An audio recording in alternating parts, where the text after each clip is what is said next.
Okay, Bismillahirrahmanirrahim. This is the part 2 of the digestive system for the pre-med 211 session, spring semester 2020. Now, this is the learning outcomes, and in the learning outcomes, we can see that there are so many things related to the accessory part of the digestive system, it's like liver's location, lobes, gallbladder, pancreas, its anatomy basically. Then we have got the blood supply to these accessory organs. Then abdominal wall, muscles and their aponeurosis, quadrants and regions that we have already studied in the medical terminology. Then we have got the greater omentum and lesser omentum and the mesentery. Yes, this is something new. Portal system and anastomosis, there is also new.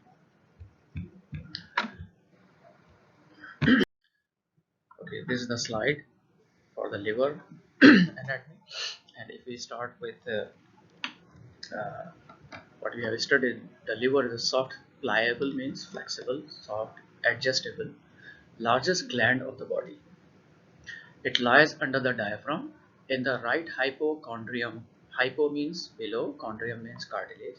So on the right side, in the abdominal quadrant that you have studied in the medical terminology, so on the right upper side, below the rib cage, that is the right hypochondrium, and the epigastric region that is in the center, just below the xiphoid process, and extending up to the left hypochondrium. So it also covers the left lobe, goes to the left hypochondrium. It is an intraperitoneal organ. Intraperitoneal and extraperitoneal. Extra means outside the peritoneal cavity, and intra means it is inside the peritoneal cavity. It is covered by the peritoneum. Not all, but 90% is covered by the peritoneum. Only the superior surface, can you see this here, this area? This area is called the bare area of the liver, and you can see the boundaries, the cut part of the peritoneum, right? So this line is actually the peritoneum. Uh, so all this surface is intraperitoneal part, but this surface that is not covered by the peritoneum is called the bare area, and this bare area is just below the diaphragm, right? So the topmost part, the superior surface of the liver, that is under the diaphragm, that is without the peritoneum, and that area is called the bare area of the liver. Now come to the surfaces of the liver. Surfaces like flat surface, superior, inferior, medial, lateral. So we have got the diaphragmatic surface under the diaphragm. So since this liver, it extends inside the rib cage, right? And so the part of the rib cage that is bounded by the diaphragm. So this liver, since it is just below the diaphragm, so the surface of the diaphragm, that is very smooth here, right? You can see the difference between this surface and that surface. This is the anterior surface, that is very smooth, and that is called the diaphragmatic surface because it is directly below the diaphragm muscle, that is also very smooth. And the second surface is the visceral surface. Visceral surface, viscera means organ, just like here you can see uneven surfaces here, right? These are called as the impressions. This one depression is called impression, impressions, right? But these are impressions of different organs that are making impression on the inferior surface of the uh, liver. So liver has got anterior surface and posterior inferior surface. Anterior surface is smooth because it is below the diaphragm, so it is diaphragmatic surface. And visceral surface, that is the posterior inferior surface, it is called visceral because so many organs, they are just touching the liver, compressing the liver and making impression on its inferior surface. So they are adjacent viscera and are therefore irregular in shape. So comparing to this surface is irregular. Lobes of the liver has got 4 lobes: right lobe and left lobe. They are the major one, right? Right lobe is the largest lobe. So can you see here? This is the right lobe, and there is the left lobe. Left lobe is smaller than the right one. So right lobe is the largest one, and they are divided by this double layer of peritoneum here that contains one ligament called the falciform ligament. So this cord that you are seeing here, this cord is actually going inside the liver, right? And this cord is bounded by double layer of peritoneum here, right? So this structure is called the falciform ligament, right? and this ligament is called ligamentum teres. Now, left lobe is smaller than the right lobe. Caudate lobe, quadrate lobe. Now, these two lobes, they are not visible from the anterior surface. Anterior surface, we have got right lobe and left lobe. When you go to the posterior inferior surface, you will find the left lobe and there is the right lobe, right? So, right lobe is bigger one and the left lobe is a smaller one comparing to the right one. There are two extra lobes on the posterior inferior surface. One is called caudate lobe and the other one is called quadrate lobe. Quadra means four corners. So one, two, three, four. Four corners are here. So this shape, according to the shape of this lobe, it is called quadrate lobe. But this quadrate lobe is beside the this green color structure that is called the gallbladder. So this is a gallbladder. So between the gallbladder and this ligament, what was this ligament? This ligament was falciform ligament. So between the falciform ligament and the gallbladder, the lobe of the liver is quadrate lobe. The caudate lobe is beside the inferior vena cava. What is the name of this big vessel? Inferior vena cava. And can you see this a vein that is coming into and opening into the inferior vena cava? This vein is called the hepatic vein. So always remember, because this hepatic vein will come in the next slides while discussing the blood supply to the liver and other things. So hepatic vein is joining the inferior vena cava. So caudate lobe is present between the left lobe and the inferior vena cava.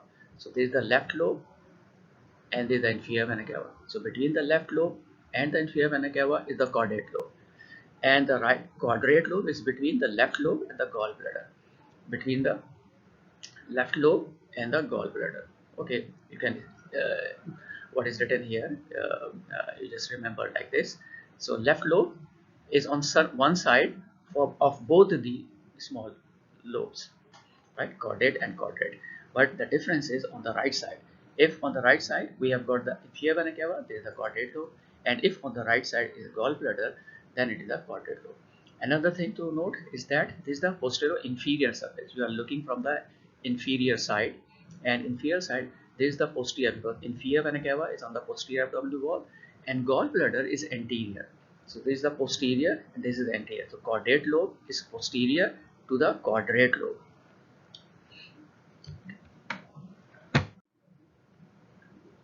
Okay. Okay, this is the slide for the liver, further study of the liver. And the thing that is discussing here is porta hepatis. Hepatis means liver, porta means the region, and you also know the hilum. Hilum we have discussed several times, that hilum is any area, any region on the surface of any solid organ.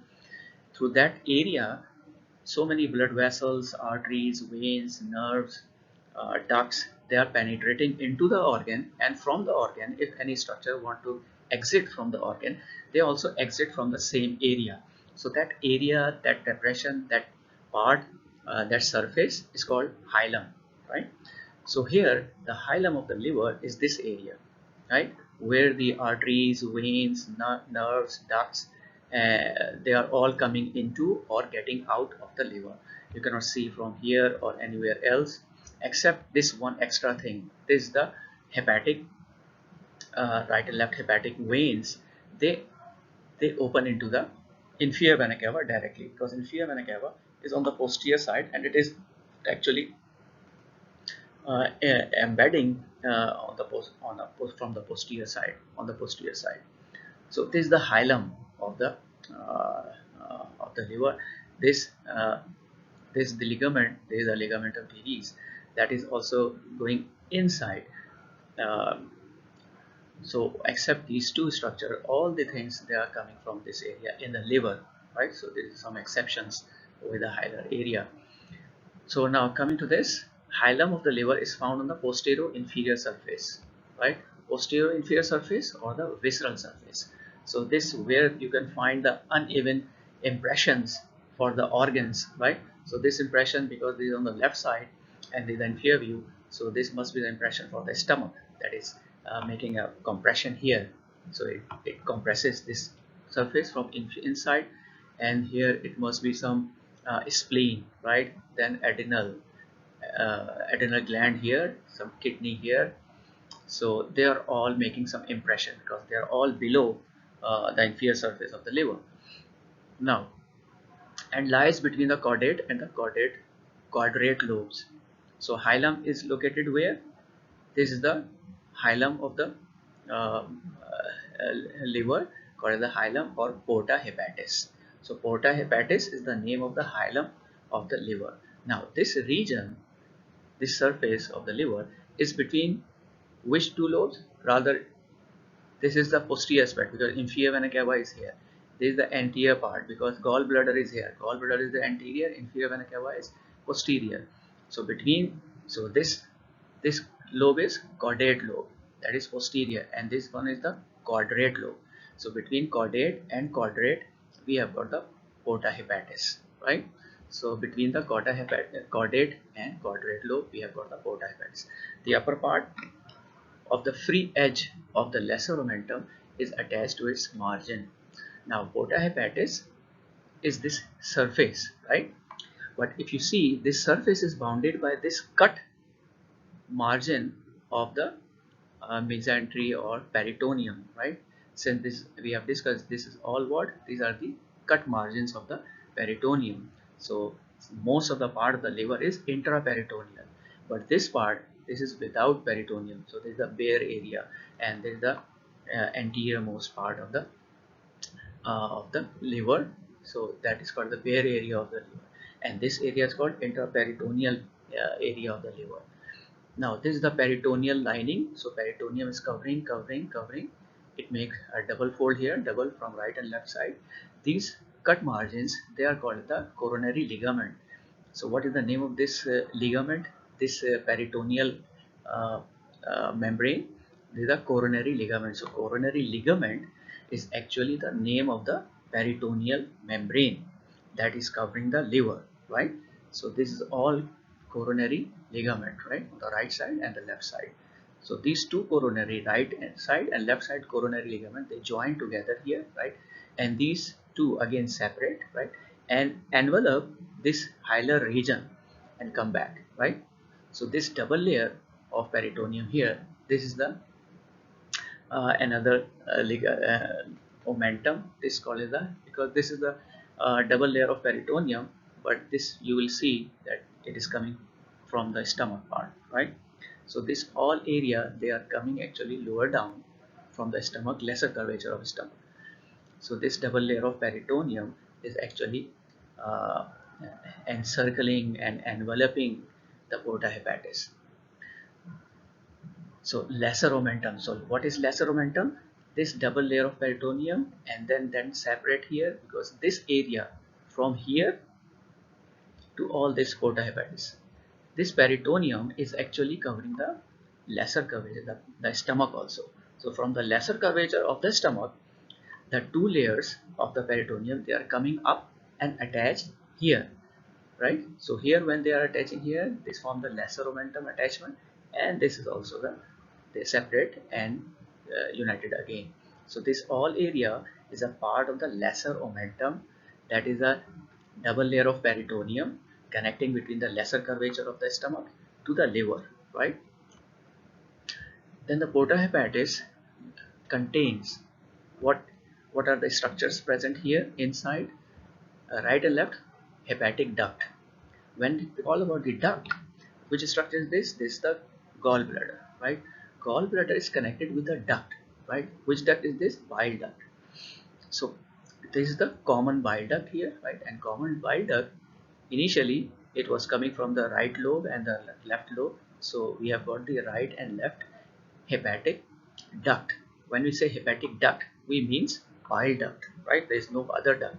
So when right and left hepatic duct is called, it means we are talking about the bile duct. And when we talk about the right and left hepatic arteries or right and left hepatic veins, so that are arteries and veins. So one is the duct, then right and left branches of the hepatic artery. So this artery, this is the hepatic artery proper. So you will study what is proper and later on. So hepatic artery proper is what? When the right and left hepatic arteries, they combine together, they form the hepatic artery proper, uh, right? So just like here, right and left hepatic ducts, they join together to form the common bile duct. So common bile duct is formed by the right and left hepatic ducts. Similarly, hepatic artery is actually hepatic artery is a single structure, right? But that single artery divides into two branches, right and left hepatic arteries. Then we have got the portal vein. So this vein is very important, right? So this vein is called hepatic portal vein. So this vein will also divide into right and left tributaries, right? When these tributaries they join, they form the hepatic portal vein. So portal vein, hepatic artery proper, and the common bile duct. These are the three structures of the porta hepatis. This is very important. Now blood supply to the liver, it is coming from the hepatic artery and portal vein. When we say blood supply, sometimes we feel that the oxygenated blood is supplied to the organ. No, blood supply means any type of blood is supplied to that organ, whether it is oxygenated or it is deoxygenated. So here there are dual blood supply to the to the liver. What dual hepatic? One is directly system oxygenated blood that is coming from the hepatic artery. This hepatic artery is a branch of the celiac trunk, that is a one of the branch of the aorta, right? So this is all oxygenated blood. The second structure is the portal vein. This is also supplying blood to the liver. So in the blood supply, you have to memorize that both, you have to name both the veins. So portal vein is actually a vein, deoxygenated blood is there, right? But this vein is draining all the blood from the small intestine, the digestive system, large intestine, the stomach. So all the deoxygenated blood, the venous blood from the digestive system, they all aggregate and they form the portal vein. And portal vein ultimately go to the liver instead of heart. That's why that portal vein is called as the portal vein or indirect venous circulation. So we will discuss this thing in the last slide. Then we have got, this is another slide regarding the gallbladder. So in the gallbladder is a pear-shaped sac, pear-like structure, right? Sac means pouch attached to the under surface of the liver, right? We have discussed that gallbladder is on the anterior side and inferior vena cava is on the posterior side, and gallbladder is on the inferior, means posterior inferior or visceral surface of the liver. Its capacity is 30 to 50 ml to accommodate the bile juice. What is the function of the gallbladder? Is to store the secretion of the liver. So liver, since it secretes the bile juice, so bile juice that is extra, it comes and store here. So at the time of need, this gallbladder contract, particularly it is by a stimulus, the fatty tissue. When you take a fat rich diet, stomach send a hormone that make it to contract at that time. So it has three regions: fundus, body and the neck. So this part is called fundus, the tip, the broadest part.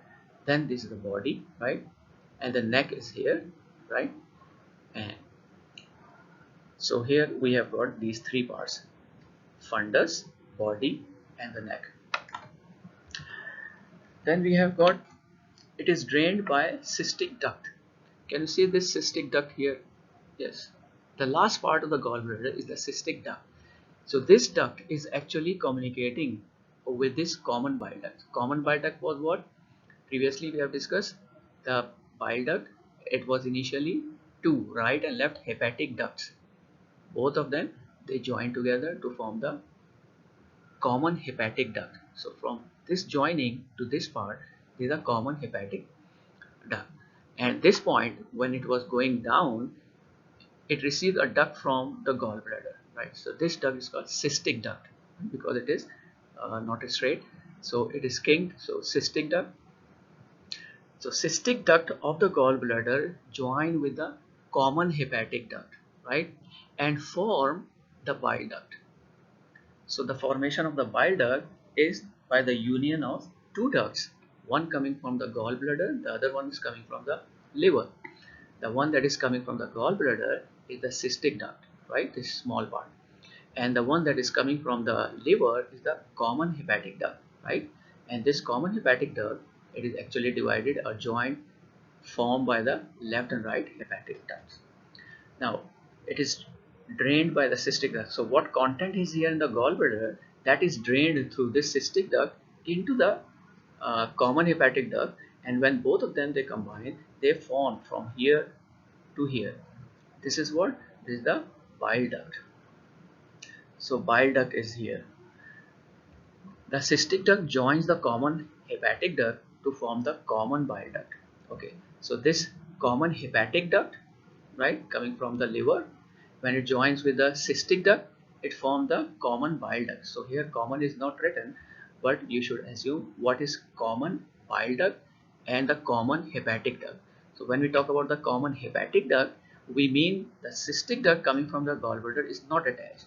But when we talk about the common bile duct, it's a union of the cystic and the common hepatic duct. But all related, everywhere where the duct is coming, it means we are talking about the bile secretion coming from the liver. Then it stores and concentrates bile, which is produced by the liver. So what is the function of this gallbladder? Stores and concentrate. Store, okay, fine. Concentrate, how it concentrate?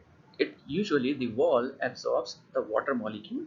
So the longer they stay, the more concentrated it will be, and that's why sometimes in old age when we avoid taking fatty diets, right? So these juice become stay more here, and more water is absorbed. So it more chances of solidification. So more chances of stone formation. Then we have got the bile is released into the duodenum when hepatopancreatic sphincter of Oddi is relaxed. Now bile is released into the duodenum. Now trace the duct, common bile duct coming here down, down, and then here it joins with this main pancreatic duct. The main pancreatic duct is all running all along the body of the pancreas, neck and the head, and this is the main pancreatic duct. The other duct, this one is smaller, this is called the accessory pancreatic duct. Both are developmentally present and they are coming from different lobes, but in the mature form, the one that is connected with the common bile duct, that is the main pancreatic duct, and this is the main pancreatic duct, and this is the smaller accessory duct. Both of the ducts they open into the duodenum. Which part of the duodenum? The second part of the duodenum. And I told you earlier that this opening of this bile duct is the cut point, mentioning the division of the foregut and the midgut.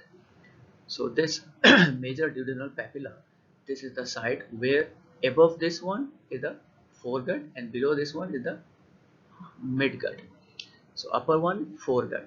Now this common bile duct, it combines with the main pancreatic duct together, right? Before both of them, they penetrate the wall and go inside the lumen of the second part of the duodenum. When they go inside, they puncture and they lift the inner surface. When they lift the inner surface forms a papilla, right? So that papilla is called as the duodenal papilla. So this, since it is bigger one, because there are two ducts, they are opening into this area, so this is called the major duodenal papilla. And for the accessory, since it is a small duct and it is not joined with any bile duct or any other duct, so when it penetrates the second part of the duodenum, it forms a smaller elevation from inside. So this small elevation called the minor duodenal papilla. Now coming to the major duodenal papilla. So major duodenal papilla is this, where the common bile duct and the main pancreatic duct, both of them join together first, and then the common duct will open into the bile duct. Now this is the enlarged picture. In the enlarged picture, there is common bile duct and there is the main pancreatic duct. So both of them, both the ducts, they join together and form a distension. Distension means some swelling here before opening into the gut or penetrating into the gut. This swelling, this is called the hepatopancreatic ampulla. Ampulla of Vater. Vater was the scientist who discovered this swelling, this distension, this sac-like structure. So when these two ducts they join together before opening into the second part of the duodenum, they form a swelling, a distension. So this distension, this is called as the ampulla. So ampulla is the distension. So ampulla of Vater was the scientist but the medical term is what? Hepatopancreatic ampulla.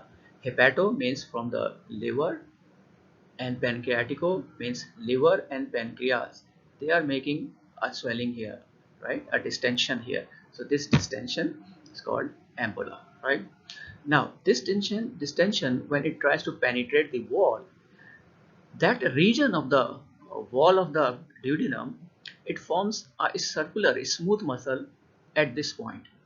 So at this point only, where this duct is trying to open into the duodenum, they form a sphincter, right? So that circular muscle around this duct that is opening, this single duct, a common duct.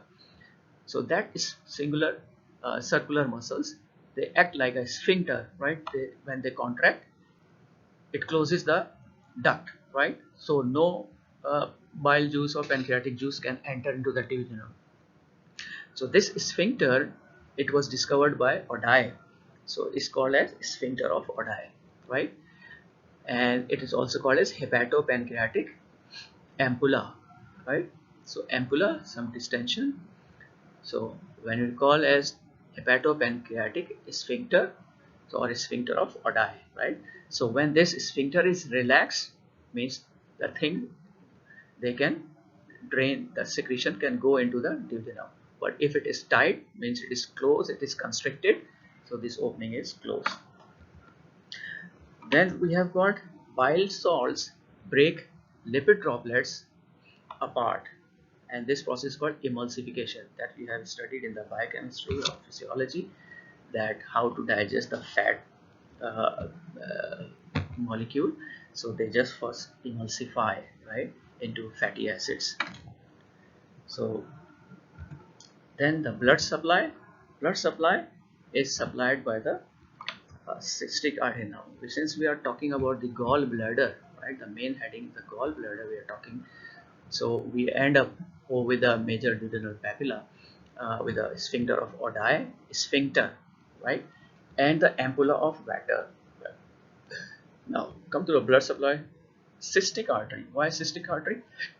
Because there is a cystic duct, right? The hepatic artery gives a branch to the gallbladder, and the name of that branch is cystic artery. So cystic artery is actually supplying the cystic duct, and cystic duct is actually a duct of the gallbladder. So cystic artery supplies the gallbladder. Cystic vein drains directly into the portal vein. So the cystic vein, it will not drain into the systemic circulation, but it is also going to the portal vein. So portal vein, indirect vein. Now this is another slide for the pancreas, and for the pancreas is an elongated structure that lies in the epigastrium and the left upper quadrant. Epigastrium, below the above the stomach, in the center. The meaning is above the stomach, but in the abdominal quadrants, this is the region that is just below the symphysis pubis. Xiphoid process. And the left upper quadrant, right? So quadrant means we have divided the abdominal region into 4 quadrants.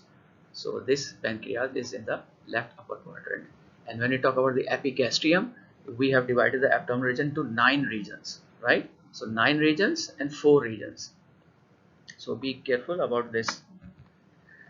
Then we have got another information that it is soft lobulated and retroperitoneal structure. So pancreas is a retroperitoneal structure, just like the adrenal gland, just like the kidney, just like the ascending and descending part of the colon, right? So they are all retroperitoneal. Then we have got pancreas is divided into head, neck, body, tail. So these are the head, neck, body, and tail of the pancreas. Pancreas is both exocrine and endocrine. We know that pancreas, just like liver, the pancreas is a purely mixed gland. Exocrine means ductal. So what duct you are talking about, and we are talking about, this is the pancreatic duct, and it combines with the common bile duct. So this ductal system with the glands, with the ductal system, there is the exocrine part of the pancreas, and endocrine part of the pancreas is what? the aggregation of endocrine cells, right? So those aggregations of endocrine cells, clusters, they are called the islets of Langerhans, because it was discovered by Langerhans. So they don't form the duct. So that their secretion go into the directly to the blood capillaries and to the arteries, right? So there is no duct in the endocrine. So what type of aggregation cells are there? Alpha, beta, delta for glucagon, insulin, and somatostatin. Now, exocrine portion of the gland produces a secretion that contains enzymes capable of hydrolyzing proteins, fats, carbohydrates, because the exocrine part, that is the ductal part, pancreatic juice, it usually digests all the three parts of the nutrients: carbohydrate, fat, protein. Now, the head of the pancreas lies within the C-shaped concavity of the duodenum. Now, this is the pancreas. Can you see the impression? Some, right? This is the tail of the pancreas. From this line to this line, there is the body of the pancreas, right? From this line to another line, this is the neck of the pancreas. And from this line to all this part is the head of the pancreas. And where the head is bounded by the curvature of the duodenum, the first part, second part, third part of the duodenum, right? So this is again very important. Then we have got the part of the head extend to the left behind the superior mesenteric vessels and is called as the uncinate process. If you see the head, uh, if you see these two arteries and veins, these are the superior mesenteric artery and the superior mesenteric vein, right? So they are coming as a branch of the aorta and as a branch of the inferior vena cava. So inferior vena cava is giving here the superior mesenteric vein, and this aorta is giving here superior mesenteric artery. Now this head, the neck is anterior to these two branches, right? That's why you cannot see these arteries and veins above this area in the neck area, right? But below the neck area you can see, because this part, the head, is going back posterior to these two structures, right? So the part of the head that is going posterior to these arteries and veins, that only part, that is called the uncinate part or uncinate process of the head of the pancreas. So we have got tail, body, neck, head, and sometimes rather it is supposed to be another part, uncinate process. So uncinate process is posterior to the superior mesenteric arteries and superior mesenteric vein. Sometimes we ask which structures are lying posterior to the neck of the pancreas. So these two arteries are posterior, right? Sometimes we ask what structures are anterior to the uncinate process of the uh, pancreas. So these are superior mesenteric arteries and veins. Then we have got new slide. Uh, Pancreatic duct begins in the tail and runs the length of the gland. It opens into the second part of the duodenum with a bile duct on the major duodenal papilla. So this we know is a main pancreatic duct, right? As it is written, main pancreatic duct starting from the tail, passes through the body, passes through the neck, and then it goes down, right?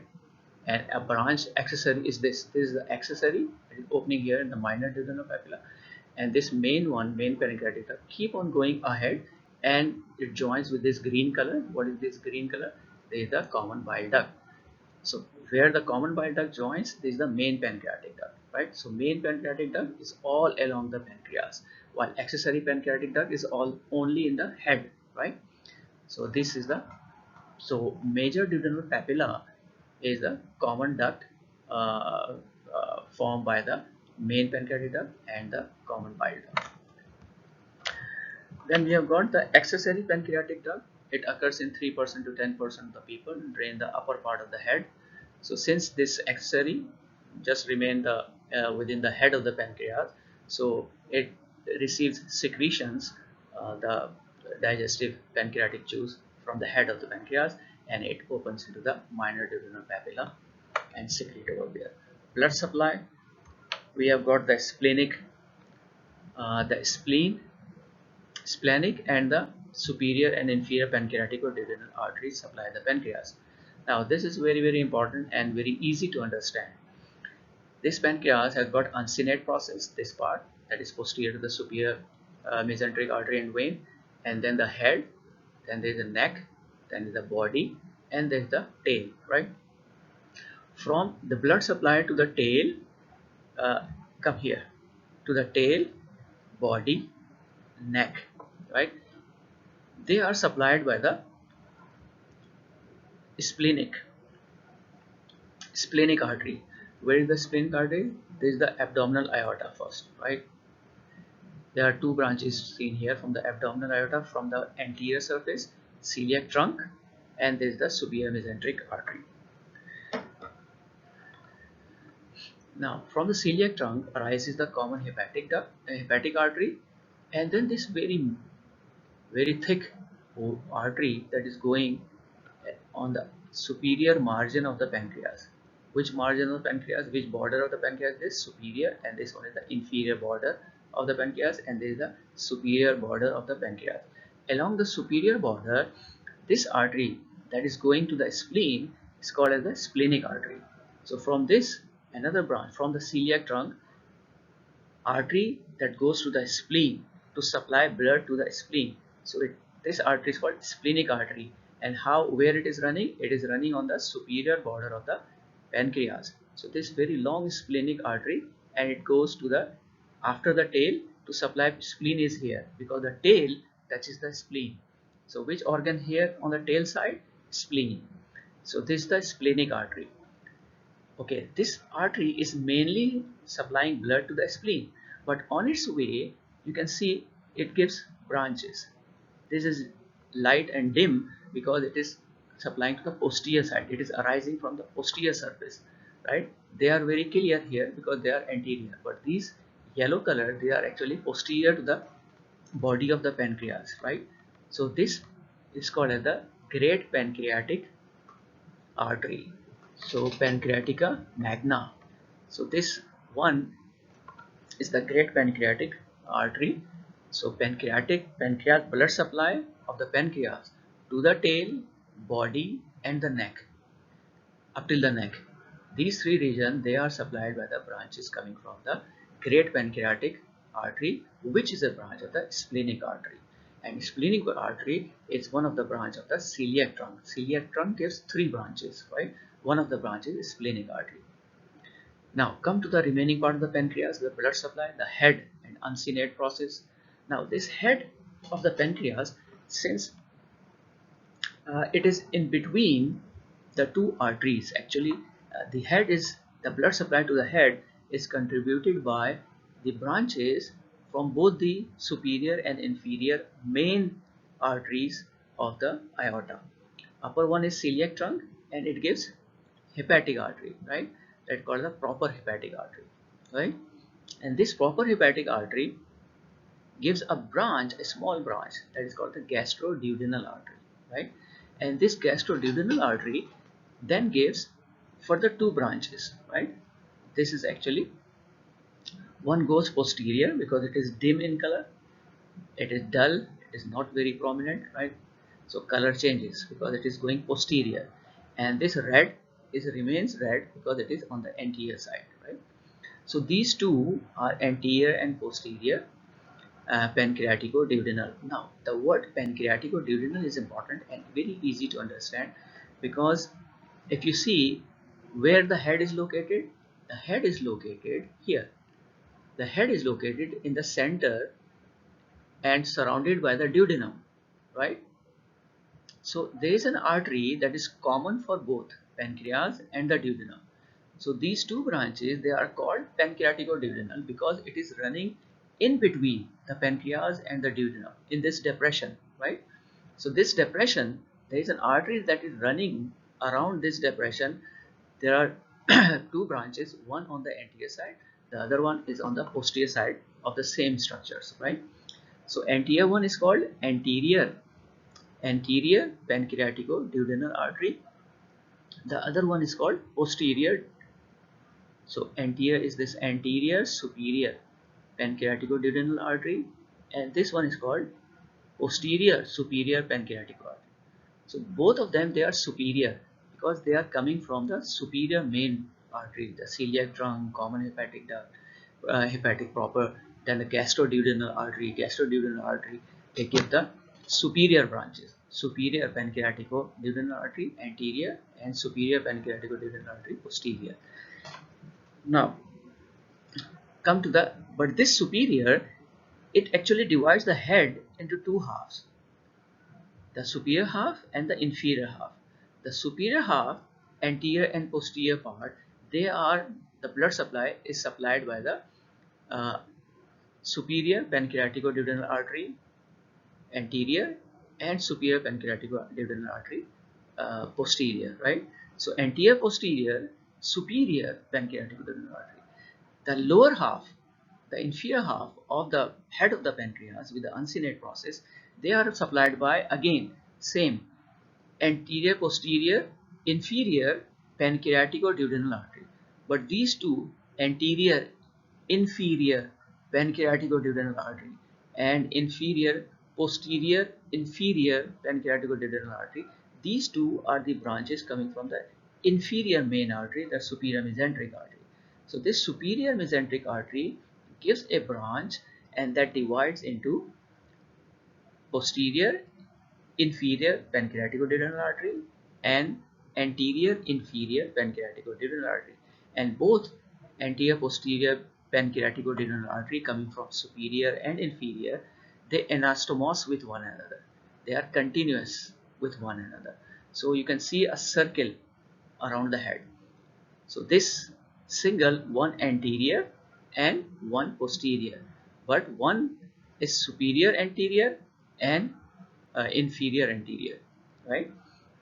So this is the story. So if you will memorize like this, it will be helpful. So corresponding veins drain to the portal vein.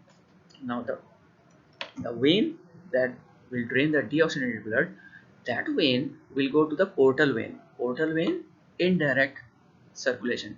The portal vein that receive all the deoxygenated blood from the digestive system, stomach, small intestine, large intestine, even the lower part of the esophagus, and drain it to the liver, and liver then send it to the, through the hepatic vein, as we have shown in the previous slides, to the inferior vena cava.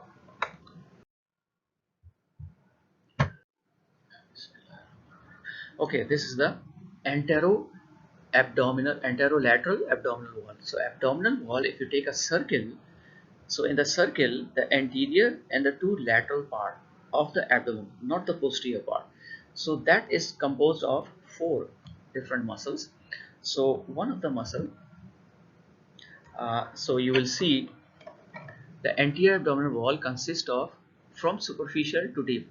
So there are four muscles, but before the muscles, if you go from the skin side, so what layers you will find? So you will find skin, superficial fascia. Now superficial fascia, this is very important here in the abdomen, because this superficial fascia is not one fascia here, but in the abdominal region only, and some part of the perineum. So uh, this superficial fascia is further divided into two fascia.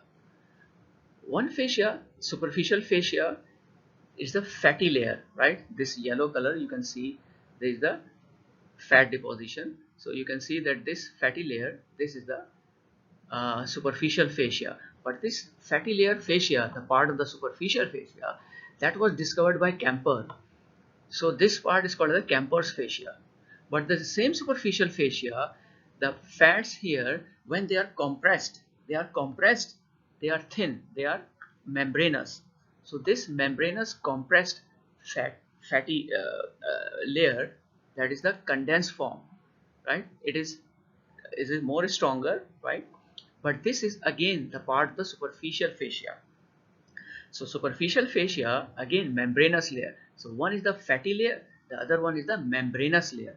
So this membranous layer was discovered by Scarpa, so it is called as the Scarpa's fascia. So it's both the Scarpa's fascia, the deep membranous layer, compressed part, compressed fascia, and the fatty layer that is not compressed, the fat layer, So that is the Camper's fascia, discovered by Camper and the fascia. But both of them, they are the part of the superficial fascia. Then we have got the deep fascia. So below that superficial fascia, the normal deep fascia may be visible. And then we have got the muscles. You can see the muscles here because these are the structures that are seen here, right? So after this, on the lateral side, you will find three muscles. Then fascia transversalis. Fascia transversalis. What is transversalis? Transversalis is the innermost layer, just like external oblique, internal oblique, and transversus abdominis. Transversus, just because its fibers, they are running horizontally, transversely. That's why it's the name of this muscle. The innermost third layer on the lateral wall and lateral anterolateral wall, these are transversus. So this transversus fascia, the fascia. What is fascia here? In the muscle histology, you might have studied about the perimysium, endomysium, and uh, epimysium. So epimysium, perimysium, and endomysium. So these are different mycia, facial coverings around the muscle fibers or muscle layers. So this fascia, the epimysium, the fascia that is on covering all the transversus abdominis. So this is the inner surface of the transversus abdominis muscle. The fascia that is coming, that is the transversalis fascia, right? So after cutting the muscle, you also have to cut the fascia.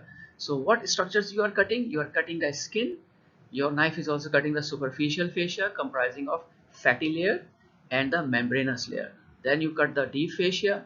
Then you cut the muscles, right? If you go to abdomen, you have to cut or separate the fibers of the three muscle layer, right? External oblique, internal oblique, transversus fascia, transversus abdominis, and then the fascia of the transversus abdominis muscle. Then extraperitoneal fascia. Extraperitoneal fascia is what? Peritoneum is the innermost layer, right? So all the organs of the abdomen, they are usually covered up by partially or totally by the peritoneum, either parietal peritoneum or visceral peritoneum.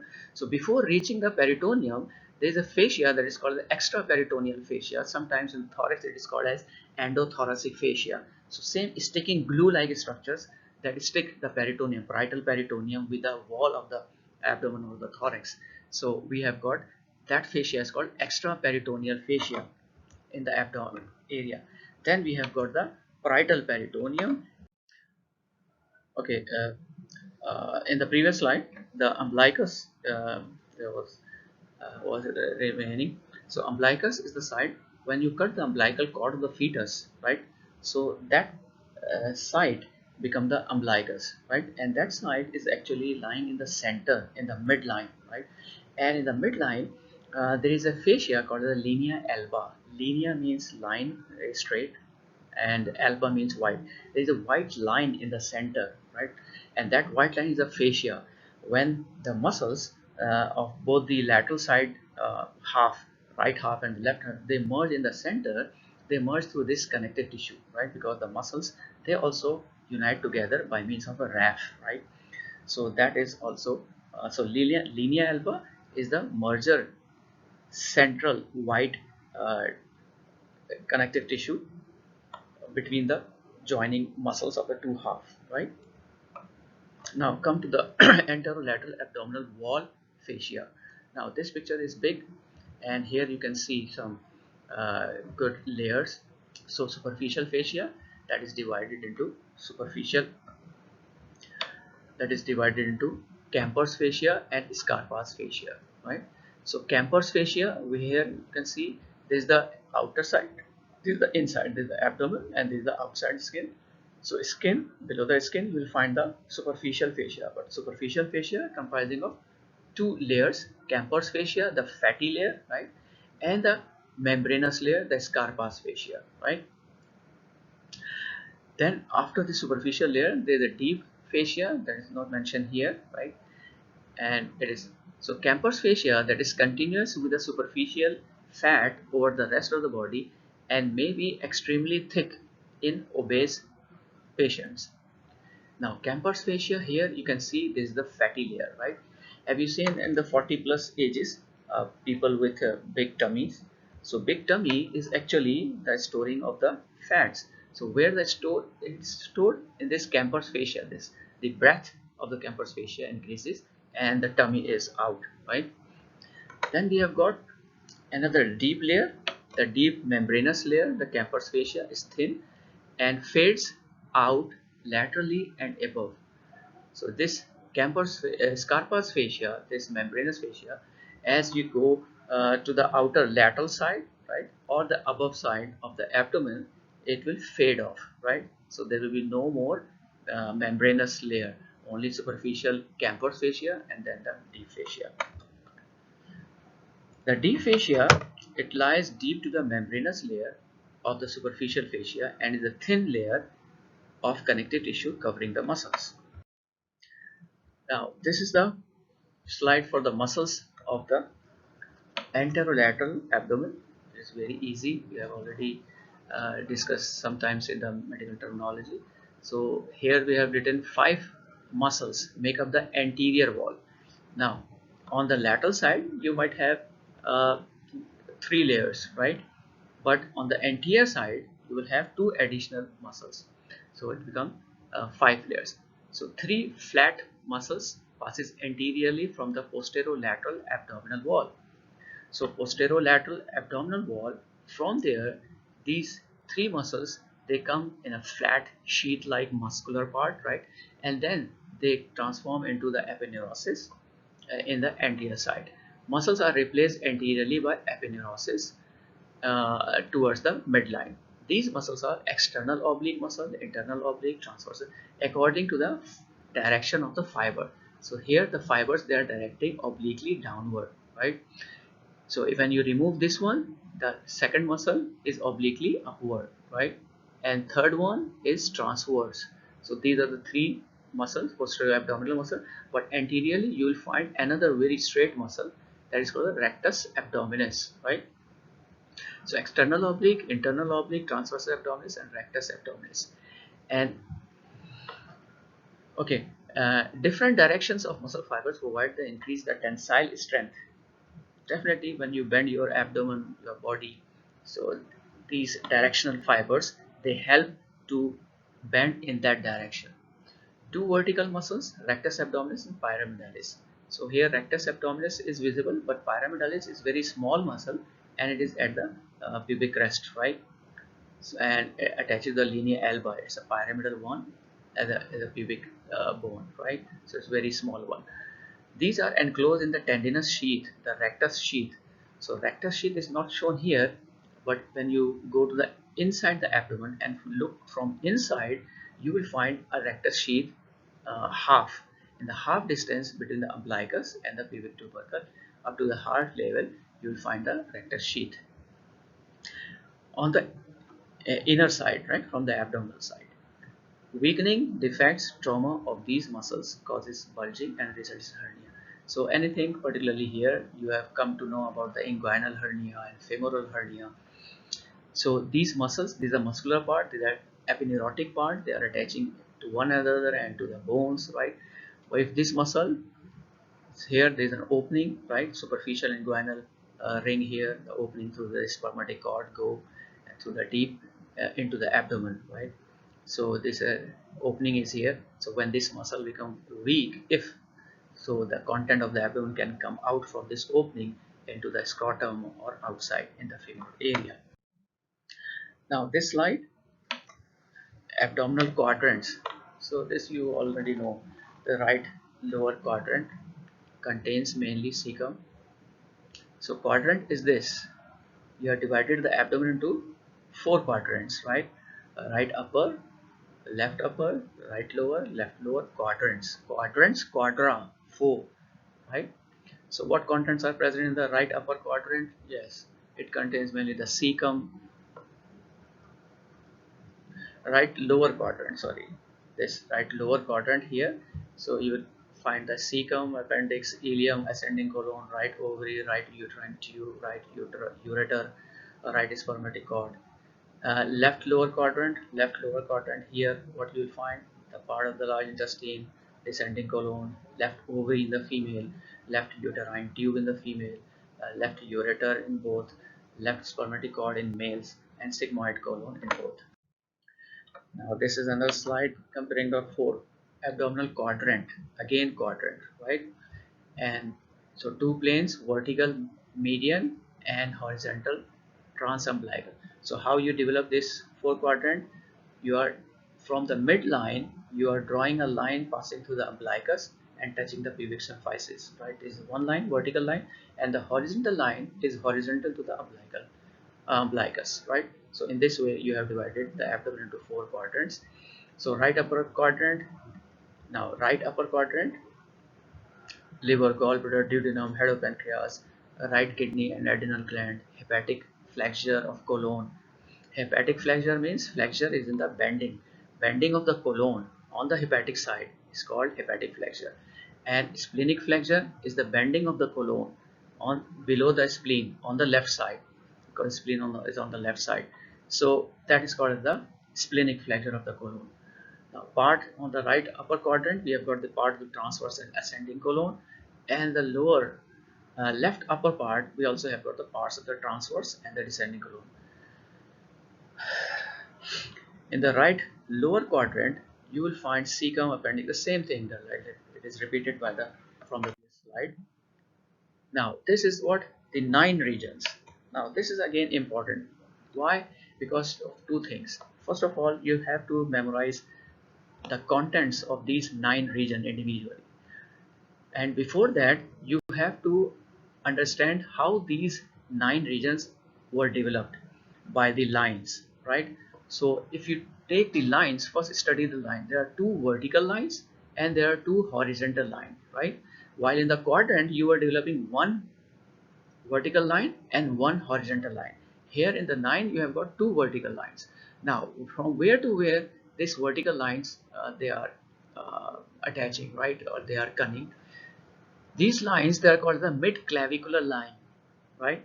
So on the upper side, this line, the upper end of this line, it touches, or it is coming down from the mid part of the clavicle. So clavicle, the middle of the clavicle, the center of the clavicle. From there, you just draw a vertical line going downward, right? And when it goes downward, where it will touch to the lower side, this is the ligament, inguinal ligament. Here there is a mid-inguinal point. Mid-inguinal point is actually the mid part of the inguinal ligament, right? So over there, so if you join these two, make a straight line, and this will make the vertical line. So one on the right side, the other one on the left side, and coming to the horizontal, the upper horizontal touches the lower part of the chondrium cartilage, right? This is called the subcostal imaginary horizontal line, which passes through the body transversely. So in the transverse, upper transverse, they are touching both the right and left lower part of the rib cage, that is usually the costal cartilages, right? And the lower horizontal line, transverse line, this attaches or connects the tubercle of the hip bone, right? So So for the lower one, it's not written here, but the lower lines, they actually touches the highest point of the iliac crest. That is called the iliac tubercle, right? So here it is written that they are transversely running lines. These planes separate the abdomen into 9 regions. Now, in these 9 regions, come one by one. First of all, to name it, and then after naming, you have to memorize the content of that region. So first is epigastric region. Epigastric means, medical terminology, epi means above, gastric means above the stomach, right?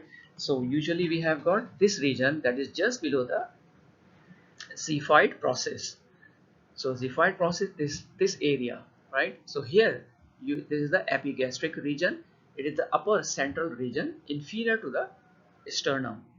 So inferior to the sternum means the last part of the sternum is xiphoid process. So below the xiphoid process, this is the epigastric. Umbilicus, as the name is indicating, it is the central one. Just below this region is the umbilicus region, the center. Hypogastric, pubic. Hypogastric or pubic region. In the same midline, if you go to the lower third, this is called as the hypogastric, below the stomach, or it is also called as suprapubic region, right? So pubic region or suprapubic region, and different books, different names. Then number fourth region is the right and left hypochondrium. Right and left hypochondrial region. This region lies deep to the costal cartilages, yes, on the right and left side. Then we have got right and left flank or lumbar region, right? Flank or lumbar, you have to memorize both. In the exam they can ask from any of these words. So these are the right and left lumbar regions, right, beside the umbilical. So which region is located beside the umbilical region? Flank region or lumbar region. Okay, then we have got right and left groin region, or left and right iliac region, right? So groin region or iliac region is the same thing. Anything can be asked using these two words. Then we have got another slide. The next slide, we have got the left hypochondrium. This region lies deep to the left costal cartilage, left flank region or left lumbar region. This region is on the left side of the umbilical region, below the left hypochondrium. Left groin and left inguinal region. This region is in inferior to the left flank. So these are the 9 regions, right and left, and the central 333, right? Now come to the peritoneum. Now this peritoneum is interesting because it is sometimes it is related with the embryology, but here in the gross we will just discuss the basic concept of the peritoneum. So peritoneum, just like the pleura and the pericardium, is a double layer of mesothelium, right? That is actually the simple squamous epithelium. And which type of epithelium? There is a serous type of epithelium that secretes water and electrolytes, right? And this secretion makes the space between the two layers more lubricating and more frictionless, right? So this is the purpose, to save the organs and to allow the organs to move freely without damaging their surfaces. The peritoneum is the largest serous membrane in the body, right? So serous membrane secreting water and electrolytes, sometimes enzymes. It consists of parietal and visceral layers. The parietal peritoneum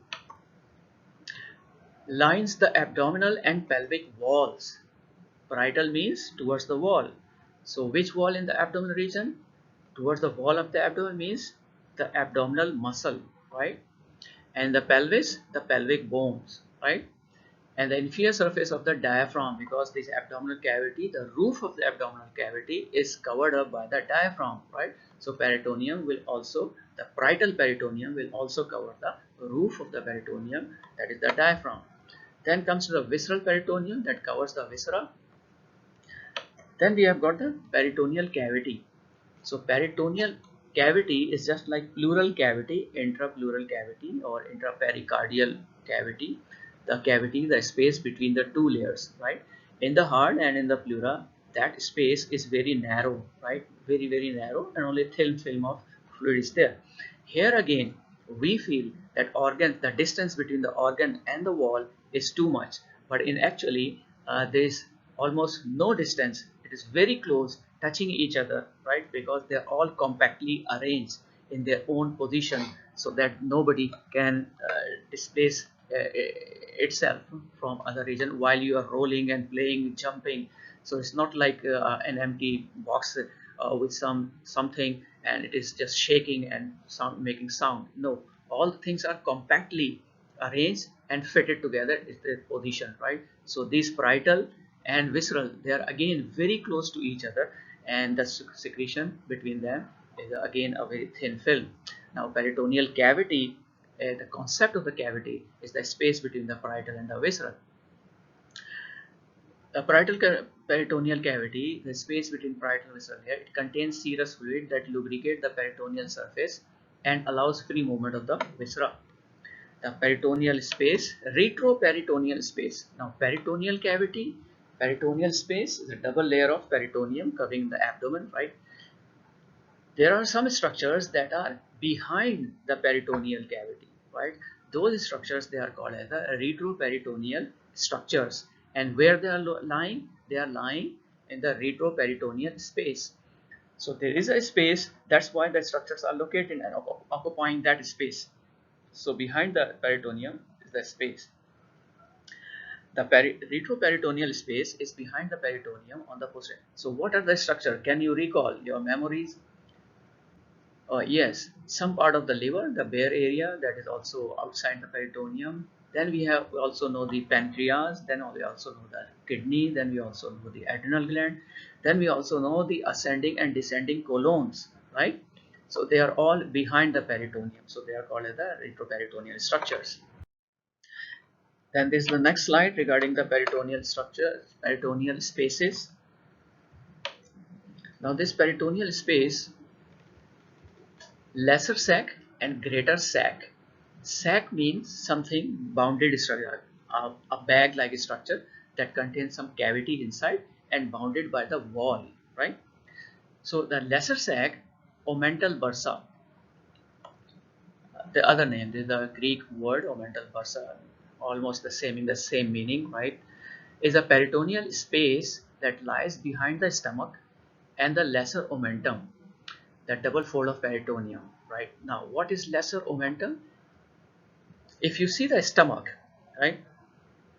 Okay, in that figure here, can you see this lesser omentum, this one, and this is the stomach, right? And below the stomach, we have got the greater omentum, right? This fat, this double layer of peritoneum. Okay, if you want to understand the double layer of peritoneum, how this lesser and greater sac are developed, come to this picture. In this picture, there is a cut section and it's a lateral view of the abdominal area showing liver, and below the liver you can see this is the stomach, right?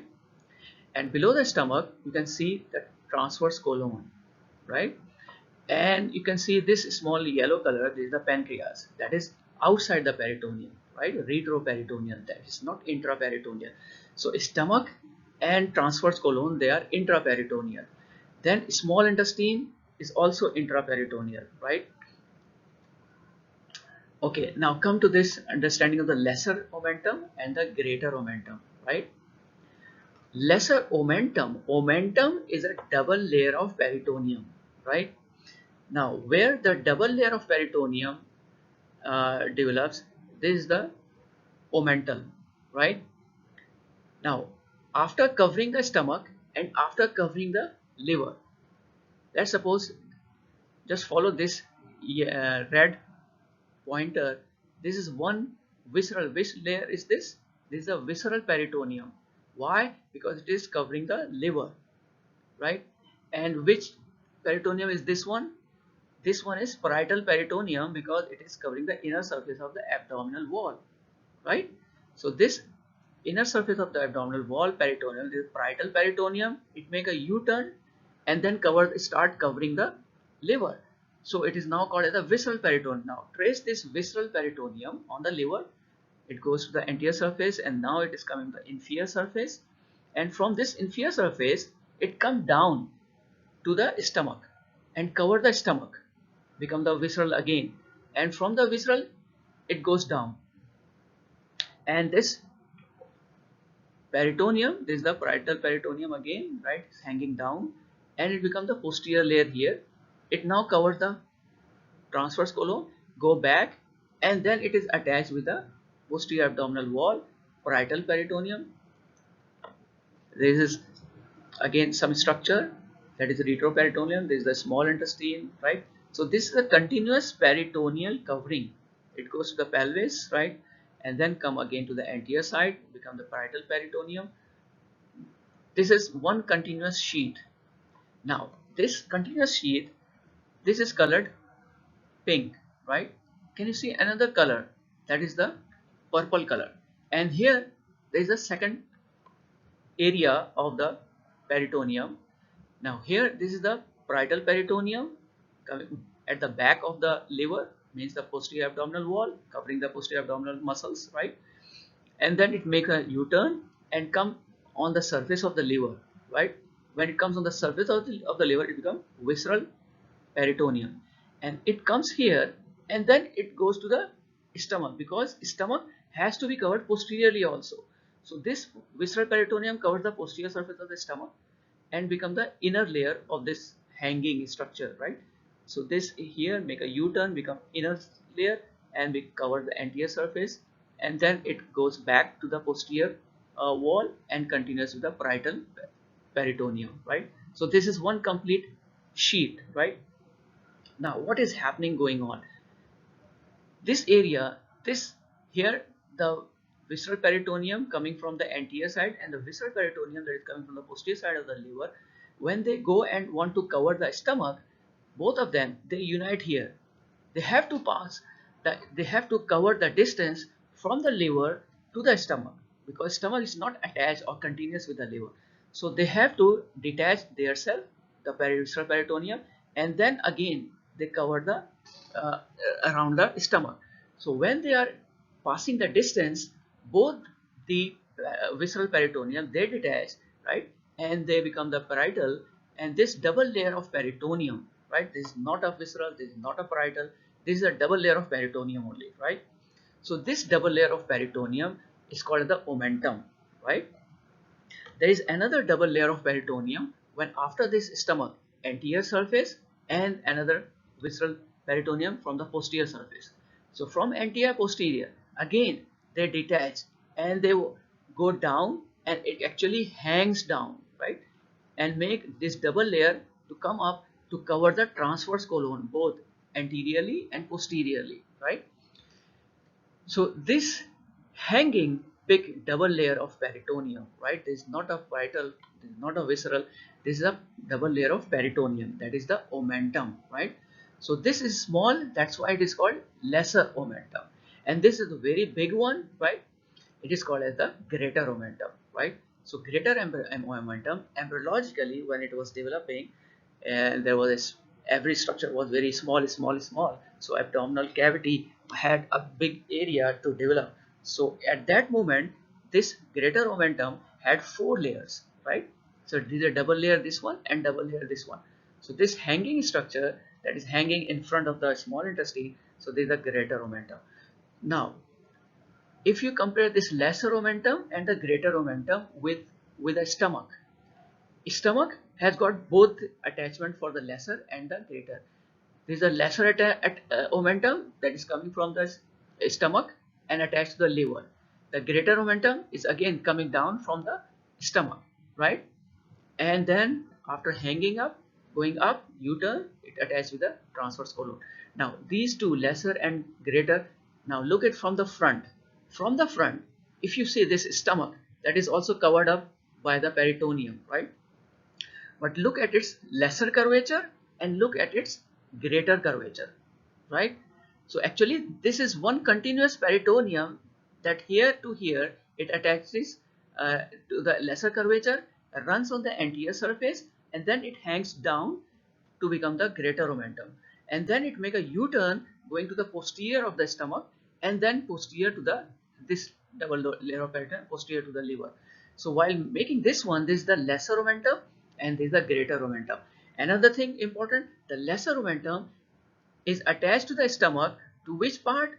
To the lesser curvature. Greater omentum is attached to which part of the stomach? Greater curvature, right? Greater curvature, just like here, it goes down and then it finally goes to the transverse colon, right? To cover the transverse colon.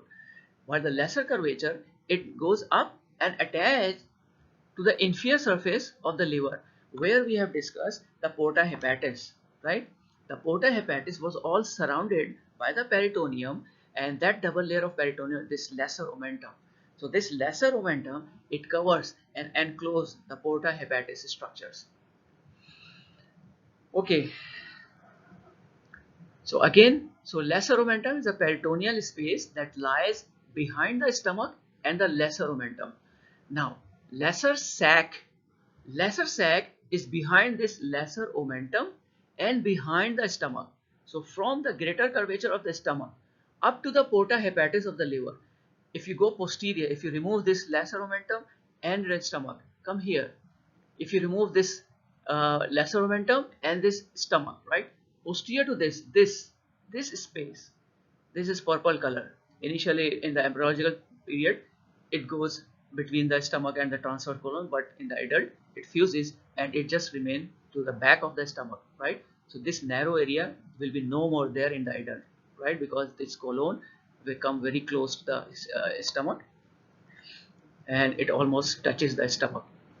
So this is the area called the lesser omentum, that is behind the liver and behind the stomach and behind the lesser omentum, right?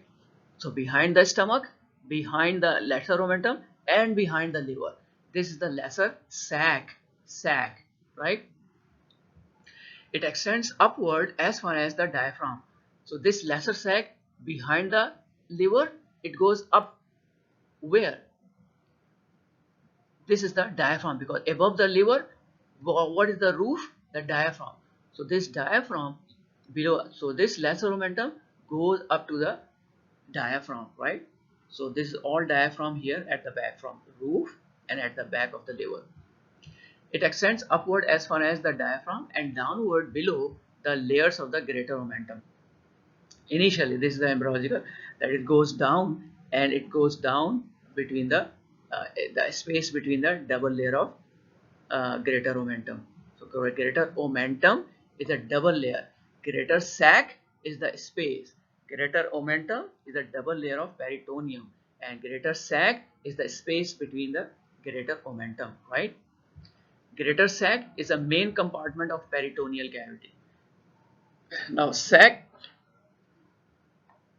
now I'm sorry, this is the lesser sac. Lesser sac continues inside the greater omentum, right?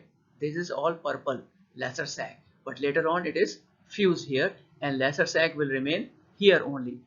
Posterior to the stomach, posterior to the lesser omentum, and posterior to the liver, above up to the diaphragm, right? But greater sac, now greater sac here, it is written this pink color. All the area that is anterior, right? Anterior to the liver and the diaphragm and the abdominal wall, anterior to the greater omentum, going here posterior to the greater omentum, up to the posterior abdominal wall, right? This all area going to the pelvis also, right? This all area is a very big area, right? It is appearing in the fetus, it's a very big cavity, but in the adult, this space is not like this. So it's very narrow space. So but the area is the greater sac, right? So we can say that this structure, that is a small intestine with a mesentery, this is present in the greater sac, right? And this is the lesser sac, right? So the greater sac, the main compartment of the peritoneal cavity, it extends from the diaphragm down into the pelvis. So from the diaphragm, this above, it go down, down, down, down, down, down up to the pelvis, right?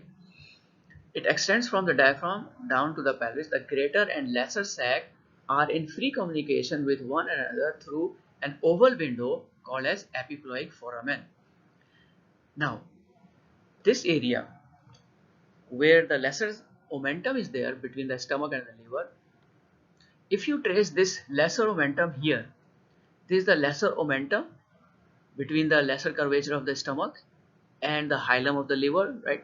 Hilum of the liver is this area, because the hilum, there's a gallbladder with a bile duct, right?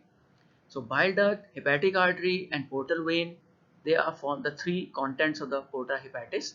So this is the lesser sac, and around the porta hepatis going back again, right? So this is the lesser omentum from here to here. That also includes inside the three ducts, the bile duct, portal vein, and the hepatic artery. Now after this, can you see this arrow that is going in, right? So behind this lesser sac and behind the stomach is the lesser sac. So this lesser sac has got an opening here, right? And through this opening, things can come here in the greater sac. So from this lesser sac, things can go to the greater sac after crossing the lesser omentum. So this lesser omentum is finishing here. So when anything that is posterior to the lesser omentum, through this opening above the duodenum, right, they can come into the greater omentum. And from the greater omentum, you can go into the lesser sac behind the lesser omentum, right, through this opening. And the name of this opening is epiploic foramen. Foramens mean opening. So this is called epiploic foramen. Epiploic means above the peritoneum, above the omentum. So epiploic means above the omentum, right? So above the omentum means greater omentum or lesser omentum, right? So they are in that sense. So epiploic foramen is the foramen which communicates the lesser sac with the greater sac, or the greater sac with the lesser sac. So in surgery also, if you want to pass any instrument or pass your finger from the greater to the lesser, you have to pass through the epiploic foramen, right?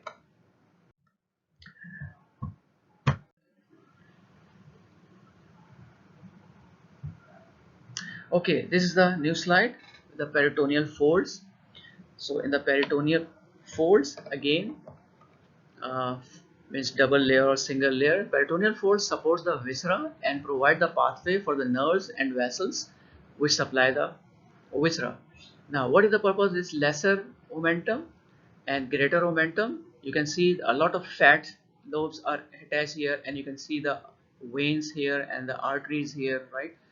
So lesser sac, lesser omentum, greater omentum, they provide the pathway for the arteries, veins, nerves, lymphatics to go into the organ or coming back from that organ. Then we have got the greater omentum. Greater omentum is this, that is attached with the greater curvature of the stomach, right? And it is anterior to the small intestinal part. Greater omentum is the largest peritoneal fold containing fat in its layer. It extends from the greater curvature of the stomach to the transverse colon, because it is hanging down from here, make a U-turn and goes back and attach or covers the transverse colon. This is the transverse colon. It covers the transverse colon. It hangs down like an apron in front of the coils of the small intestine and is folded back on itself to be attached to the transverse colon, right? So it makes a folding lower down, U-turn, and come back, ascend up and cover the transverse colon. Lesser sac is a double layer of peritoneum that extends from the porta hepatis. Porta hepatis, the hilum of the liver, right? From here, the peritoneum, the visceral peritoneum that was covering the part of the liver, those visceral peritoneum, they come down to cover the stomach. So when they come down from both anterior and posterior side, that form the double layer of peritoneum, and that form the lesser omentum. So it extends from the porta hepatis on the undersurface of the liver to the lesser curvature of the stomach and the first part of the duodenum, right? So lesser curvature of the stomach and the first part of the duodenum. So it extends, so this up to the first part of the duodenum. This is also very important to remember. Now mesenteries. Mesenteries are what? Mesenteries are again just like the omentum. We call the double layer of peritoneum, lesser omentum and greater omentum in relation to the lesser curvature and the greater curvature. And the lesser curvature, the first part of the duodenum, is also included. So those are again double fold of peritoneum, but they are called as the greater and lesser omentum. For the small intestine, when the posterior abdominal wall, from the wall parietal peritoneum, it comes here, it forms a sheath and circle all around the organ, small intestine coming back, and then it forms a double layer of peritoneum and it continues with the parietal wall. So this double layer of peritoneum, this is called the mesentery. Mesentery means it's the middle part of the entero intestine. So something related with the middle portion of the intestine. So it covers the middle part of the intestine, means the small intestinal part that is between the stomach and the large intestine. That is all enveloped by this peritoneum, the visceral peritoneum, and when it come out and attached to the posterior wall, that double layer of peritoneum is called the mesentery. So mesentery, when word mesentery comes, it's mean middle part of the intestine, right? So intestinal tract is there, small intestine, large intestine, right? So the middle portion is very particular for the so the double layer of peritoneum, that is enveloping or enclosing the middle part, the small intestine, that double layer of peritoneum is called as the mesentery. So don't confuse with the lesser omentum and the greater omentum. These are the relation with the stomach and the liver. But when you talk of pure mesentery, that is in relation with the small intestine, right? So mesentery is a double layer of fold of peritoneum that connects the intestine to the posterior wall, abdominal wall. So this is the posterior abdominal wall, and there is a viscera, organ, small intestine. So this double layer of peritoneum come here. So this mesentery actually this gives the pathway for the arteries to supply the blood supply to the organ, this small intestine, veins to come down from here, the nerves, the lymphatics, right, to provide pathway for the arteries and the veins, right. Transverse mesocolon. So now mesocolon, mesentery, mesocolon. Now colon, the double layer of peritoneum that is related with the colon, they are called as the mesocolon, right. So whenever the word comes lesser and greater omentum, it is in relation to the stomach, right, and the liver. When you talk about the mesentery, only it is relation with the small intestine. When another double layer of peritoneum that is called as the mesocolon, means the middle part of the colon, right. So transverse mesocolon, because transverse part of the large intestine is actually in the middle of the ascending and the descending, right. So that is in terms of that we call it as the double layer of peritoneum as mesocolon, right. So this transverse mesocolon is the double layer of peritoneum that is around the transverse colon, suspends the transverse colon. Sigmoid colon, sigmoid mesocolon. So mesocolon, again it's a double layer of peritoneum, but it is sigmoid. So it is an encircling or enclosing what? Sigmoid part. Suspend the sigmoid colon. So this is the mesocolon, mesocolon, transverse mesocolon, and this is the sigmoid mesocolon. This is the mesentery. Because can see this is a small intestine. This is not a large intestine. So the small intestine, it is enclosed by the mesentery, right? While the large intestine, they enclose the mesocolon. Colon, colon, colon. It is a large intestine. Sigmoid colon. Sigmoid, right? Sigmoid mesocolon. Mesoappendix. Mesoappendix, right? So mesocolon, mesocolon, mesoappendix. So it's the mesentery or the double layer of peritoneum that covers the appendix. It connects the appendix to the mesentery of the ileum, right? Then we have got the mesentery proper. Mesentery proper suspends the small intestine, jejunum and ileum. So up till now, transverse mesocolon, sigmoid colon, mesoappendix, mesentery proper. So mesentery is this, and we told you what is this mesentery. Uh, Meso means middle, entry derived from antero means intestine. So middle part of the intestine, the small intestine, right? So when mesentery word come, particularly mesentery proper, it means the double layer of peritoneum that is surrounding or and covering and closing the small intestine. And which part particularly? The jejunum and the ileum, because the duodenum is largely fixed, right? And jejunum and ileum, they are free, they are hanging because they are all enclosed by the peritoneum. Now this is what intraperitoneal versus retroperitoneal. Intraperitoneal organs, they are inside the peritoneum. Organs have a mesentery or are covered, enveloped by the peritoneum, just like stomach is anterior and posterior surface of the stomach is covered by peritoneum. So it is intraperitoneal. Small intestine, all it is inside the covered up by the peritoneum. So it is intraperitoneal. Peritoneal. Transverse colon, not the ascending, not the descending, right? Because those are retroperitoneal. So those who are fully covered, anterior posterior surface, both the surfaces, those are called intraperitoneal. Liver, anterior posterior, yes. Gallbladder,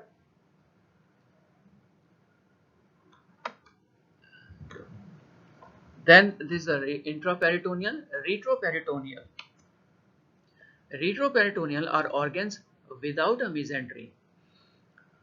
Retroperitoneal means the anterior and posterior surface are not covered, only either the anterior and mostly not the posterior. So only the anterior part surface is covered. This is the retroperitoneal, behind the peritoneum, present behind the peritoneum, associated with the posterior abdominal wall. So posterior abdominal wall muscle itself, they are behind the peritoneum.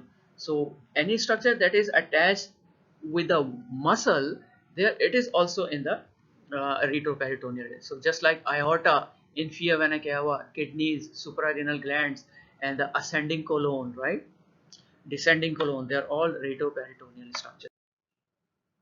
Okay, this is the portal systemic anastomosis. First of all, you need to know what is portal system and what is systemic circulation. Portal system is a part of venous drainage in which there are two capillaries come in between when the blood is flowing in the circulation, right? You can understand this circulation portal system, how it works. Like uh, this capillary formation is taking place in the digestive system, and this capillary formation is taking place in the liver. Otherwise, in the systemic circulation, there is only one capillary.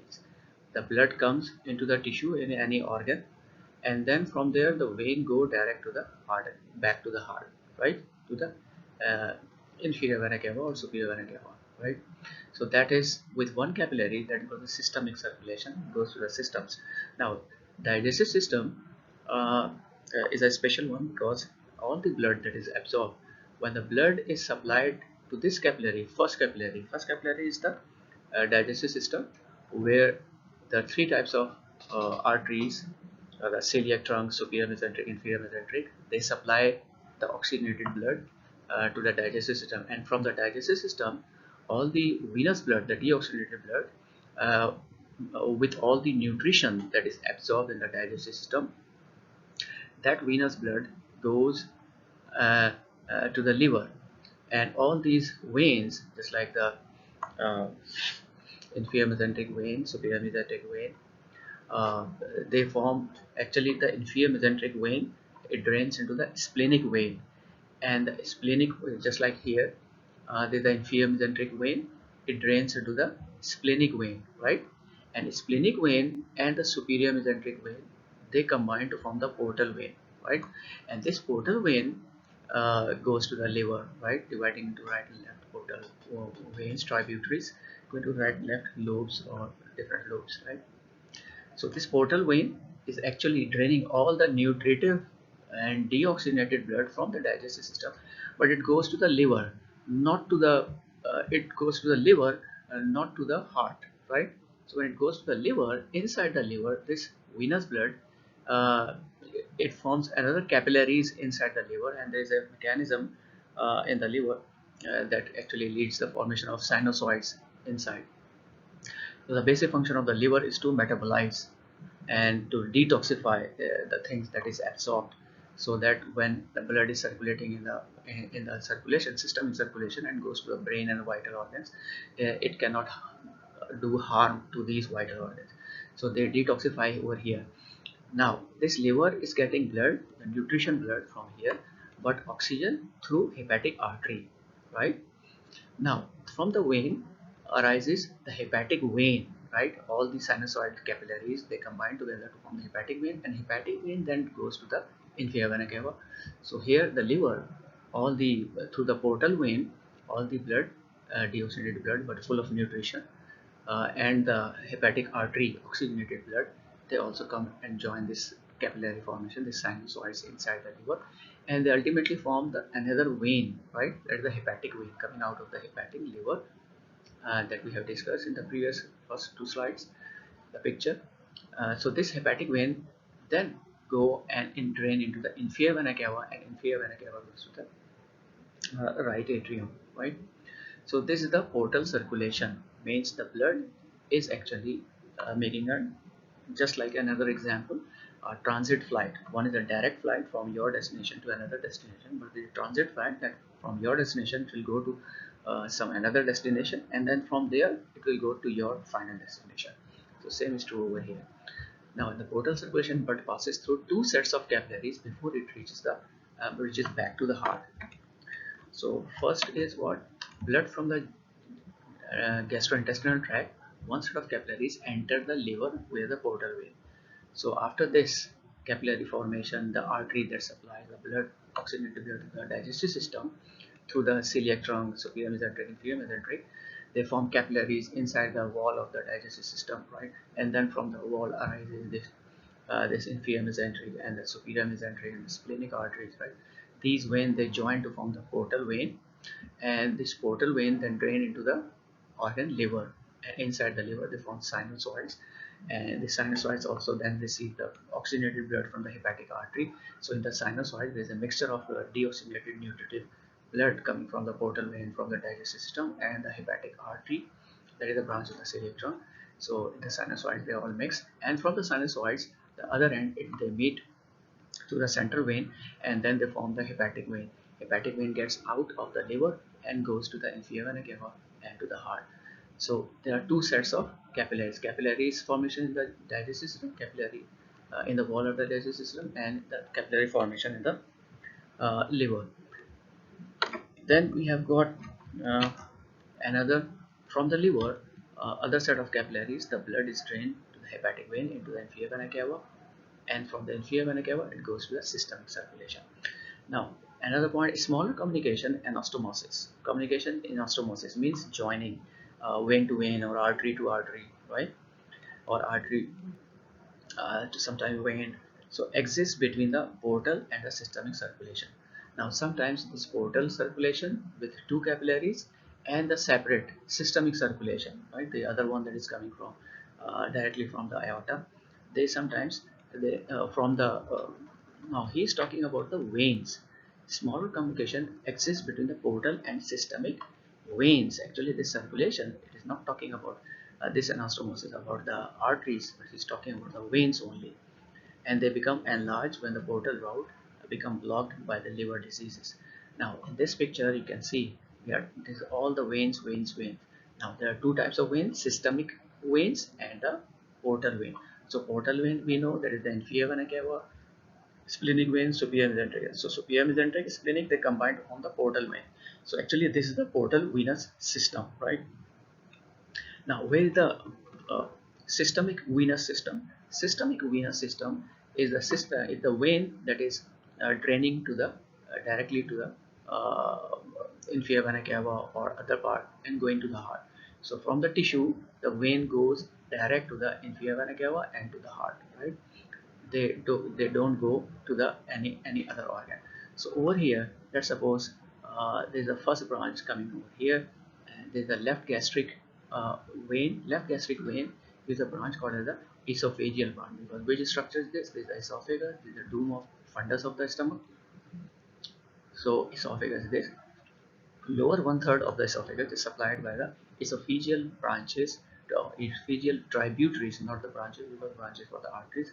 Esophageal tributaries, that are the tributaries of the left gastric vein, and left gastric vein is a tributary of the portal vein. So portal vein give the left gastric vein, and left gastric vein give the esophageal vein. Now this esophageal vein, this is for the lower one-third of the esophagus.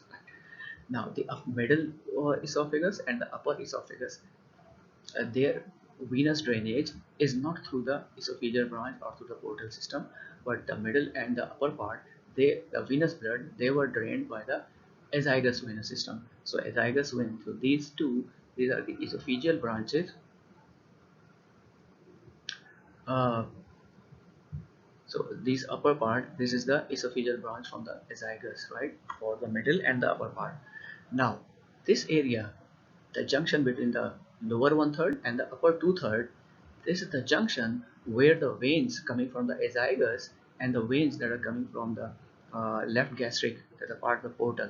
So portal branch, and here the systemic branch coming from the azygous, because azygous then open directly into the superior vena cava, right? So superior vena cava, inferior vena cava, these are part of the systemic circulation, right? So from this upper part of the esophagus, the blood is drained direct to the heart, right? While the lower one-third of the esophagus, the blood is drained not direct to the heart, but it goes first to the liver through the portal vein. That's why this is portal venous system. Now, this lower one-third, this is esophageal, and the upper branches of the esophageal vein, branches of the azygos, they anastomose here, right, at the junction between the upper two-third and the lower one-third. That junction, that anastomosis means they are mixing, they are continuous with one another. So this is one anastomosis here at the junction between the lower one-third and the upper two-third of the veins, lower one third, the veins, they are tributaries of the portal system, and the veins of the middle and the upper, they are the tributaries of the systemic venous system, right? We are all talking about the veins, not the arteries, right? So this is one point, right? This is A. We'll come to this disease, right? So just point A is this, right? Then B. Come to the B. B point is here. Here there is again, there is a venous anastomosis between the portal tributaries and the systemic tributaries. Now this is the structure called the rectum. Rectum is the blood drained, just like it was supplied by three arteries: superior rectal artery, inferior middle rectal artery, and inferior rectal artery. Similarly, the venous drainage of the rectum is also through the three venous branches: superior rectal vein, middle rectal vein, and inferior rectal vein. So superior rectal vein is a branch of the inferior mesenteric vein, and inferior mesenteric vein is a part of the portal system, portal circulation.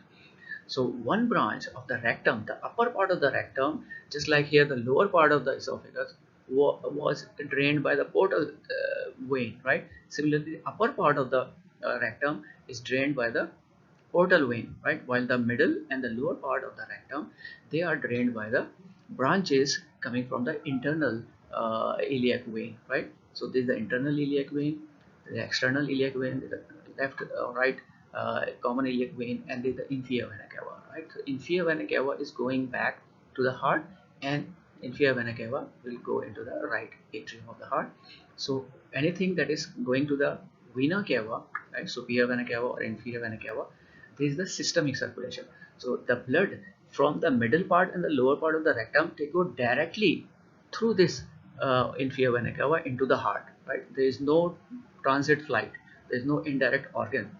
But the upper part of the rectum, it is drained by the superior rectal vein, which is a last tributary of the inferior mesenteric vein. And inferior mesenteric vein don't go to the heart, but it is the part of the portal circulation, portal system. So it will go to drain into the liver, right? So here again, there is the junction between the upper part of the rectum and the lower two-thirds of the rectum. At that point, there is anastomosis between the portal tributaries and the systemic tributaries, right? Both are veins. So this is the B point. C, well, it is not discussed here, but C is again, this is the paraumbilical vein. This is a branch of the portal vein, and then these are the superficial abdominal veins. That is a branch of the external iliac vein, right? So external iliac vein, and then this is the inferior vena cava. So this is the systemic venous tributary, right? And this is the portal system. So portal and systemic veins, they anastomose here at the C, and this is around the umbilicus. So umbilicus. So capitularis is the disease. Now come to the disease: esophageal varices, internal hemorrhoids. Capitularis is not discussed here. So next slide. In the next slide, you will see there are about the communication. First, what we have discussed: the lower one third of the esophagus, the esophageal branches of the left gastric vein. What is this? Coming to this picture only, right? There is another picture. So there is a partition. Now there is the portal vein, and portal vein gives the left gastric vein, right?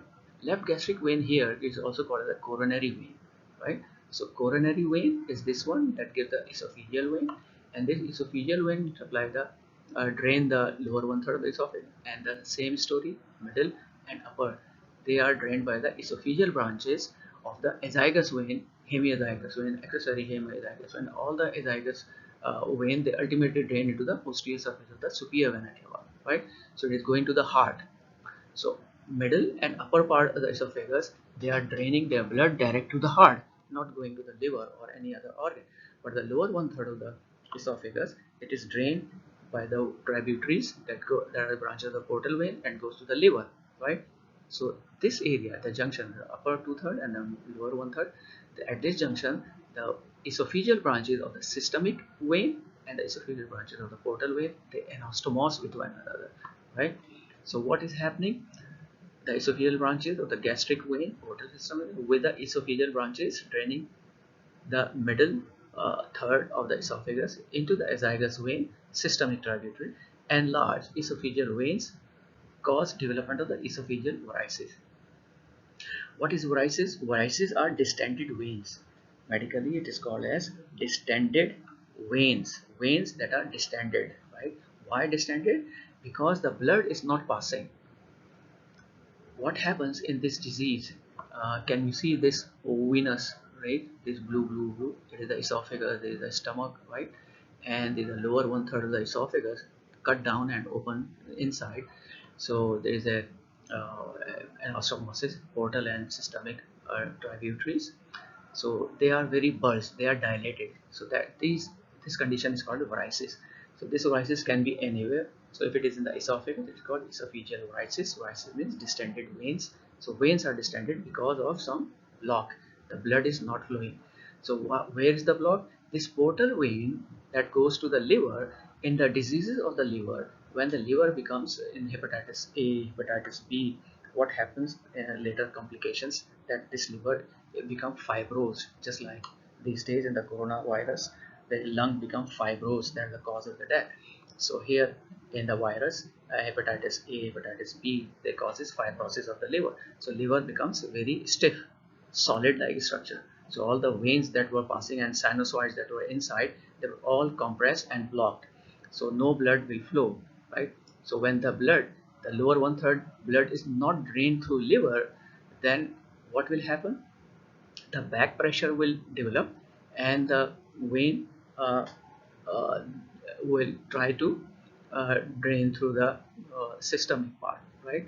So at that level, there is a, due to back pressure, there's more blood accumulating in the lower one third, and that accumulated blood in the veins, they bulge out, right? So when they bulge out, they come in the esophagus, and anything that passes through the esophagus, it strike these bulge veins, and bleeding occur, and the blood accumulate in the stomach, and the patient start to vomit the blood. So this is called hematemesis, what we have studied in the medical terminology. Now, second anastomosis, anal canal. This is the anal canal. This is the anal canal, and you can see this anal canal. So anal canal and this rectum. So rectum, we have discussed that the superior part of the rectum, it is drained by the superior rectal vein, this one, right? While the middle rectal vein, and the inferior rectal vein, inferior rectal vein is a branch of internal pudendal vein, and internal pudendal vein is itself a branch of internal iliac vein, right? And internal iliac vein also give the middle rectal direct branch, middle rectal vein, the direct branch of the internal iliac vein. But the inferior rectal vein is not a direct branch of the internal iliac vein, but it's a branch of the pudendal vein, internal pudendal vein. So internal pudendal vein is a branch of the internal iliac. So internal iliac give a tributary out of it. One of the tributaries is internal pudendal vein, and internal pudendal vein then gives a branch, a tributary, that's called inferior rectal vein. But this inferior rectal vein and this middle rectal vein, these are the branches of the systemic veins, right? The internal iliac vein, this common iliac vein, inferior vena cava go to the heart, right? But the upper part of the rectum, that is the blood is drained to the superior rectal vein, that is going to the inferior, the tributary of the inferior mesenteric vein, which will go to the liver, right? So again, there is an anastomosis between upper and the lower two-thirds of the rectum. And this anastomosis, again, when the liver is damaged, is fibrosed, blood cannot pass from the upper part into the liver. So due to back pressure, the venous blood accumulate here, right? It goes back, and ultimately it will appear in the anal canal like this. So this is the dilated varicose vein, right? So this condition is called the hemorrhoids, right? So anal canal, the superior rectal vein, portal tributary draining the upper half of the anal canal, anastomos with the middle and inferior rectal veins of the systemic tributaries. All are veins. and large rectal veins develop hemorrhoids.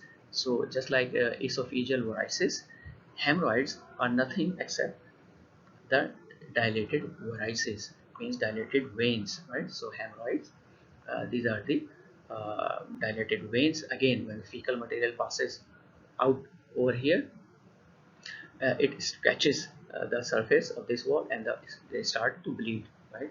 So there is the internal hemorrhoids and there is the external hemorrhoids, right? So two types of hemorrhoids are there. So you have to, now this is the picture, same picture showing all the same thing. Esophageal varices number one, right? There is a gastric, left gastric vein esophageal branch, and there is a branch coming from the esophagus. There is a point number one, caput medusae, right? We have discussed this thing with the parietal paraumbilical tributary of the portal system, and epigastric vein of the systemic veins, right? Then number three, this hemorrhoid, superior rectal vein, the tributary of the superior hemorrhoid, the tributary of the inferior mesenteric vein, and inferior mesenteric vein that goes to the liver, and remaining two are the branches of the internal iliac vein, that is a part of the systemic vein that goes to the heart. So this is anastomosis.